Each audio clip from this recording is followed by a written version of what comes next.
Lectura del capítulo 11 por Javier Blasco. Maltrechos, Don Quijote y Sancho llegan a la puerta de las chozas de unos cabreros, que los acogen y los hacen partícipes de su cena, unos tasajos de carne, un poco de queso y abundantes bellotas,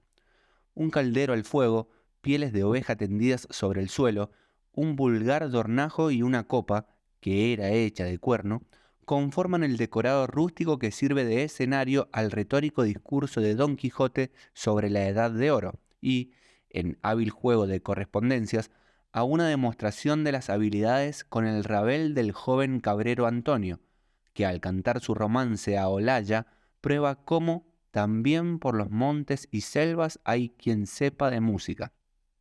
Don Quijote, contra lo que es su costumbre, acepta la realidad del mundo de los pastores y no precisa transfigurarla para la integración de la misma en su propio universo caballeresco. La inmersión en el territorio de lo pastoril abre un paréntesis en la sucesión de aventuras caballerescas que se prolongará hasta primera parte, capítulo 14. El presente capítulo ejerce la función de marco respecto a los sucesos que desarrollarán los tres siguientes. Crea las condiciones adecuadas para la inserción, en el seno de la fábula quijotesca, del episodio que va a venir a continuación. En el nivel del discurso, todo está puntualmente medido. No hay en este capítulo aventura alguna que referir, pero la ausencia de acción la compensa el narrador mediante un dinamismo discursivo muy estudiado y magistralmente ejecutado a partir de ciertas simetrías y contrastes. Abriendo y cerrando el capítulo, sendas conversaciones entre caballero y escudero enmarcan los dos ejes discursivos del capítulo: el trabajo de elocuencia de Don Quijote y el ejercicio poético de Antonio. Y la simetría de diseño que se evidencia en la estructura general del capítulo gana todavía mayor coherencia por medio de contrastes finalmente perfilados. Las lecciones de caballería de Don Quijote chocan con el cómodo y provecho que persigue Sancho, y continúan el perspectivismo dualista que ya conocemos de capítulos anteriores. El romance de Antonio niega con la puntualidad de una historia concreta la teoría general del discurso quijotesco, etc. Pero hay mucho más. Ahora se potencia un enfrentamiento entre historia y discurso, muy rico en posibilidades interpretativas, una recurrente serie de apenas encubiertas referencias evangélicas, Mateo, Juan, Corintios, Lucas, revelan la voluntad de ajustar la relación de esta rústica cena al modelo de aquella otra cena que precede a la visita al huerto de los olivos.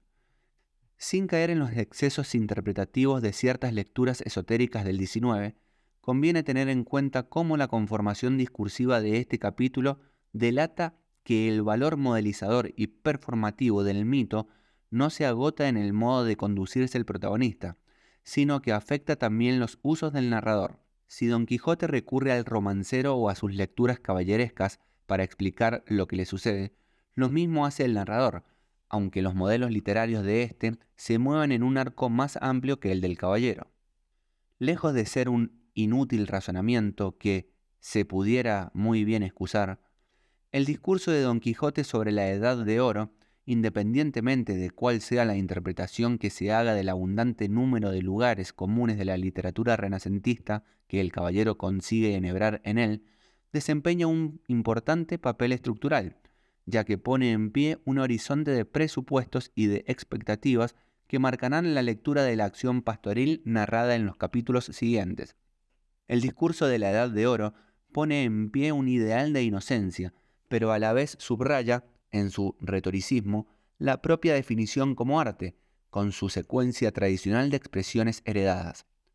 Contestado primero por el romance de Antonio y, luego, por la historia de Grisóstomo y Marcela,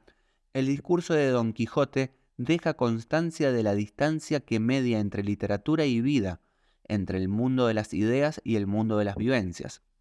Imposible resulta no poner en relación las hermosas zagalejas que en el discurso de Don Quijote andaban de valle en valle y de otero en otero, en trenza y en cabello,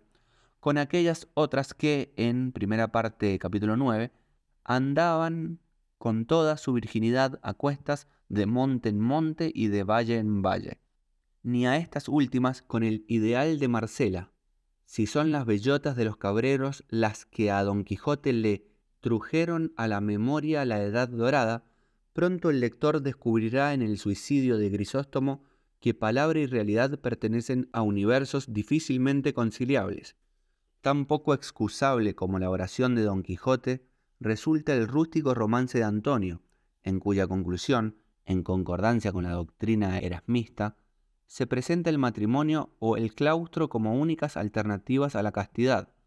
Al lector le será imposible no recordar esta conclusión cuando se enfrente en primera parte 14 con la defensa, por parte de Marcela, de su propia opción vital.